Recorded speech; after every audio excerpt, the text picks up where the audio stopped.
Kanalımızın hörmətli daimi izləyiciləri və təsadüfi qonaqlar, hamınızı salamlayırıq, kanalımıza xoş gəlmisiniz.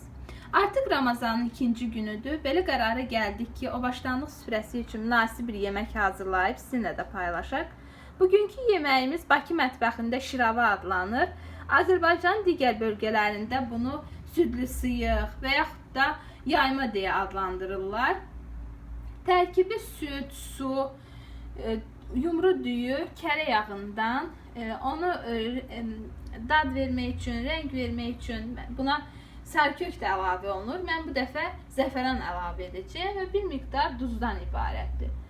Tərkibinə daxil olan məhsullar süd çox faydalıdır. Tərkibi kalsiumla zəngindir. Tək kalsium yox, orqanizm üçün faydalı olan digər mikroelementlər, karbohidrat, yağ vardır tərkibində. Bu da orqanizm üçün faydalıdır. Orqanizmə güc qüvvət verir. Deyilənə görə, içdiyimə görə bir stəkan süd insanı 5 saat tox tutur. Hal-hazırda da Ramazan ayıdır, orucluqdur, yaya təsadüf edir. Həm elə qidalarla qidalanmalıyıq ki, susamayaq, həm də ki, uzun müddət tox tutsun insanı. Düyü də çox faydalıdır. Əlaqsuzda yumru düyü absorbent xüsusiyyəti vardır. Zərərli maddələri, şlakları, qazları özünə hopdurub orqanizmə atmağa kömək edir, dərini cavanlaşdırır, həm də insanı uzun müddət tox tutur. Yəni, digər ərzaqlarda çox faydalıdır. Əgər sizin üçün maraqlıdırsa, buyurun başlayın. İşə başlamamışdan qabaq 1-2 tel zəfəran dəmləyirik.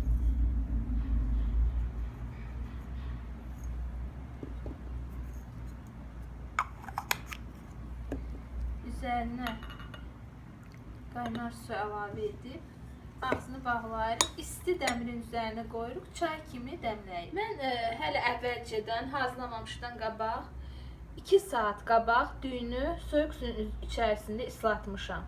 Yəni bunu da vurğulayıram. İndi hazırlamağa başlayaq.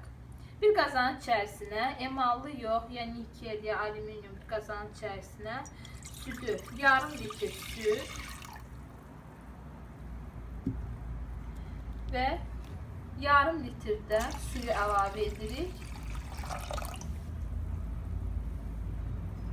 Zəfəranı dəmir üzərinə dəm almağa qoymuşuq və süd və su qarışığını da ocağın üzərinə qoyuruq. Qaynama dərəcəsinə çatdırırıq. Süd kifayət qədər isinib, təxminən qaynama temperaturuna çatıb və 2 saat qabaqcadan ıslatdığımız düyünün suyunu tamamilə süzüb südün içərisinə əlavə edirik.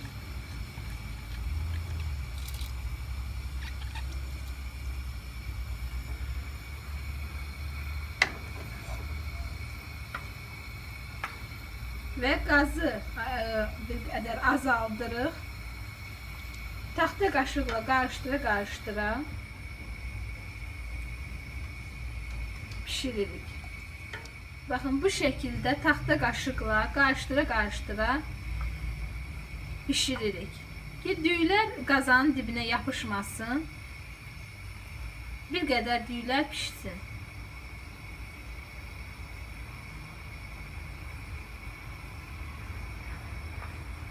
Və içərisinə duz və şəkər tozunu əlavə edirik. Bir silə qaşıq duz əlavə edirik. Bir qaşıq da şəkər tozu. Və qarışdırmağa davam edirik. Baxın, gördüyünüz kimi artıq qaynara düşüb. 5-10 dəqiqəyə qaynama dərəcəsinə çatdı. Və o müddətə qədər taxta qaşıqla durmadan qarışdırmışam. Düyülər də bir qədər şişirib içərisində və altının qazını azaldırıq.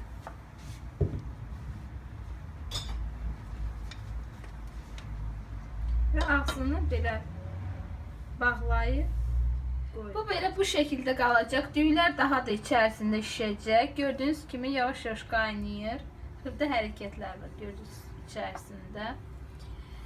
Düyülər şişəcək, açılacaq içərisində, amma nəzarətsiz qoymuruq. Arada gedib gəlib taxta qaşığı ilə içərisindən qurdalayırıq ki, dibinə yapışmasın. Artıq şiravamız 14 dəqiqədir ki qaynayır. Gördüyünüz kimi düylər içərisində şişib, açılıb. Və bu dəqiqədə biz onun içərisinə kərə yağı əlavə edirik. Kərə yağı zövqə görədir. Mən bu qədər əlavə etdim. Təxminən bu 50-60 qramdır. Və içərisinə dəmlədiyim zəfəranı da tökürəm.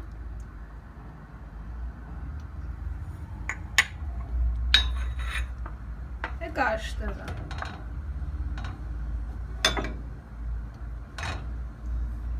Yəni arada mən bunu nəzarətsiz qoymamışam. Arada qarışdırıram ki, çox altını da qazını çox açmıram, az açıram. Gördüyünüz kimi xırda-xırda qaynayır.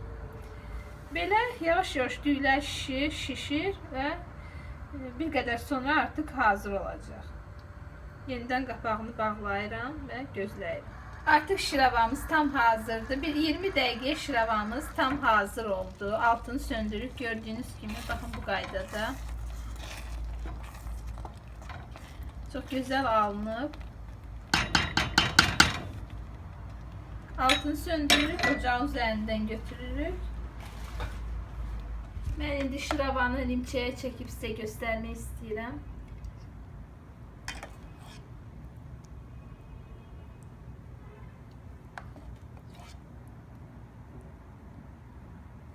Çox gözəl ətri gəlir.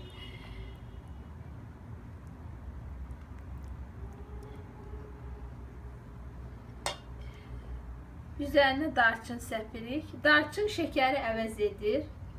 Yəni, şəkər xəstələri üçün darçın çox faydalıdır. Məsələn, qatığın içərisinə darçın töküb yesəniz çox faydalıdır.